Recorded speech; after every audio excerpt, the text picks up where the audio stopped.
आपकी बेटी गूंगी है तो कितना दहेज देंगी आप इसके लिए? क्या बोल रही है ये? कुछ नहीं, वो ऐसे ही। अब देखिए, आपको दहेज के लिए ज़्यादा सोचने की ज़रूरत नहीं है। जितना भी हम मांगेंगे आप उतना दे दीजिए। मम्मी बताइए कितना दहेज लेना है? ज्यादा नहीं, बस बेटे की पढ़ाई और आपकी बेटी की देखरेख के लिए 30 लाख बहुत है। 30 लाख बहुत है? हाँ हाँ, और हाँ वो टीवी, फ्रिज, वॉशिंग मशीन, घर का फर्नीचर और छोटे मोटे सामान जो घर में ज़रूरत पड़ते हैं, बस वही, ज़्यादा नहीं। अब मम्मी कार। और हाँ, एक अच्छी सी कार, उसमें आपका दामाद ही तो ऑफिस जाएगा। आप ये मत सोचिएगा ये हम अपने लिए ले रहे हैं, ये तो हम आपकी बेटी की सुख सुविधा के लिए ले रहे हैं। पर बहन जी 1 मिनट में आती हूँ। क्या हो गया? कहाँ जा रहे हैं ये? क्या हुआ? तू मुझे यहाँ साइड में क्यों लेके आई? तुझे शादी नहीं करनी? क्यों? क्योंकि वो दहेज मांग रहे हैं। पर बेटा, दहेज तो सब मांगते हैं, ऐसे दहेज के बिना कैसे? अरे बेटा, पैसे सब मांगते हैं। देख, तू गूंगी है ना, तू इस बात को समझ। बिना दहेज के तेरे साथ शादी कौन करेगा?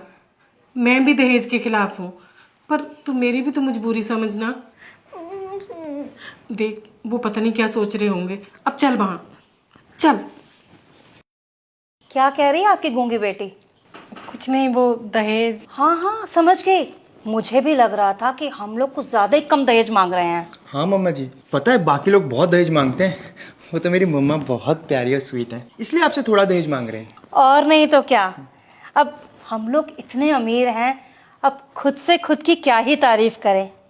आपकी बेटी किस्मत वाली है जो हम जैसा इज्जतदार खानदान मिल रहा है इसको। अब हम जैसे रईस लोग इतने कम दहेज में कहाँ मानते हैं? आपको नहीं पता, अभी हमारे पड़ोस में नई नई शादी हुई है, 1 लग्जरी कार और 50 लाख रुपए दिया उन्होंने। हम तो फिर भी आप लोगों पर रहम कर रहे हैं। देखिए आंटी जी, ज़्यादा सोचिए मत, बस हाँ कर दीजिए। और क्या, मेरे बेटे जैसा बेटा कहाँ मिलेगा आपको?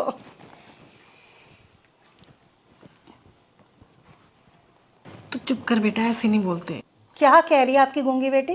वो क्या है ना बहन जी, मेरी बेटी बहुत पढ़ी लिखी और समझदार है, तो वो कह रही है कि दहेज नहीं देना। क्या पागल हो क्या आप लोग? दहेज नहीं देना क्या मतलब? अरे आपकी बेटी गूंगी है, बिना दहेज के कौन करेगा इससे शादी?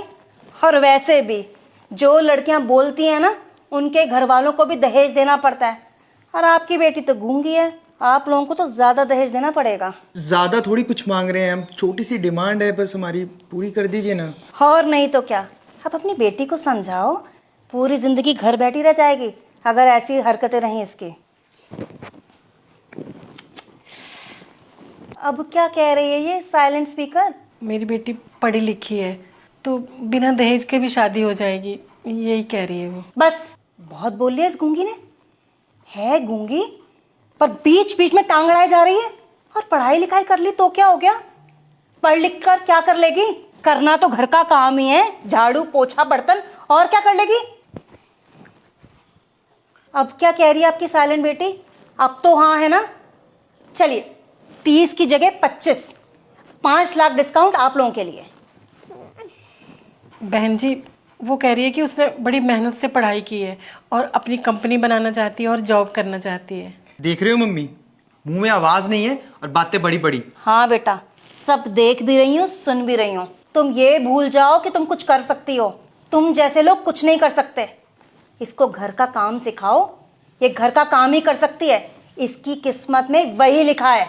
अगर हमारे साथ रिश्ता आज कैंसिल कर दिया ना आपने, तो कोई नहीं आएगा इस गूंगी के साथ शादी करने। सही कह रहा है मेरा बेटा। देखिए, हाँ कर दीजिए, डील अच्छी है। बहुत बदतमीज है आपकी लड़की, जुबान है नहीं फिर भी बीच बीच में बोली जा रही है। कैसे संस्कार दिया आपने इसको? कैसी माँ हो आप?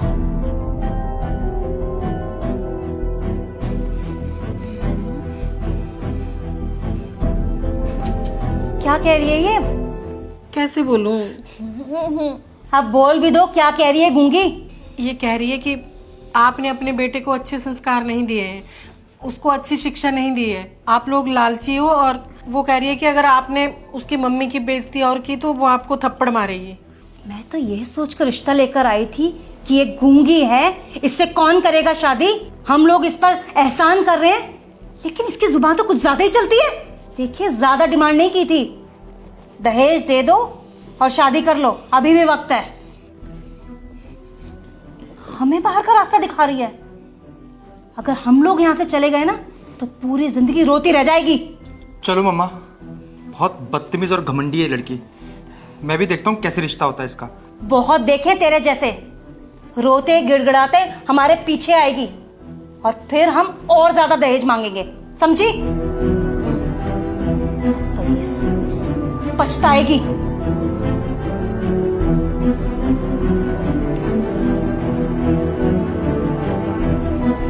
तुझे उन लालची लोगों के घर नहीं जाना, पर बेटा मैं क्या करूं, ऐसे ही लालची लोग आते हैं।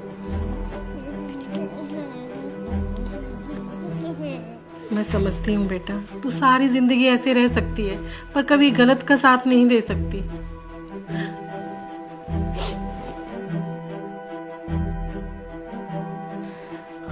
मैं तुम आई मीन आप तो आप ही इस कंपनी की सीईओ हैं। अच्छा, तो मतलब आप ही मेरा इंटरव्यू लेंगे। वैसे क्या फ़ायदा इतनी बड़ी कंपनी का जब आप ही सिंगल हैं। मेरी भी शादी अभी हुई नहीं है। आप कहें तो मैं मम्मी को दोबारा भेज सकता हूँ हमारे रिश्ते की बात करने के लिए, और इस बार हम दहेज के लिए फोर्स भी नहीं करेंगे आपको। वैसे सच बताऊँ तो आपको तो मैं शुरू से ही पसंद करता था। तो जस्ट बिकॉज मॉम के कारण मुझे तो ना आप पे शुरू से बहुत भरोसा था कि आप बहुत बड़ी कंपनी के ओनर बनेंगी। इंटरव्यू?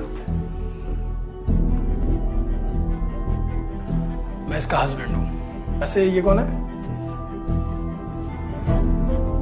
अच्छा, तो तुम वही इंसान हो जो बहुत लालची हो। तुम और तुम्हारी मम्मी ने क्या किया था? दहेज मांगा था, वो भी इससे। तुम्हें शर्म नहीं आई? बस तुम जैसे कुछ लोगों की वजह से रिश्ते जैसी चीज बदनाम हो जाती है।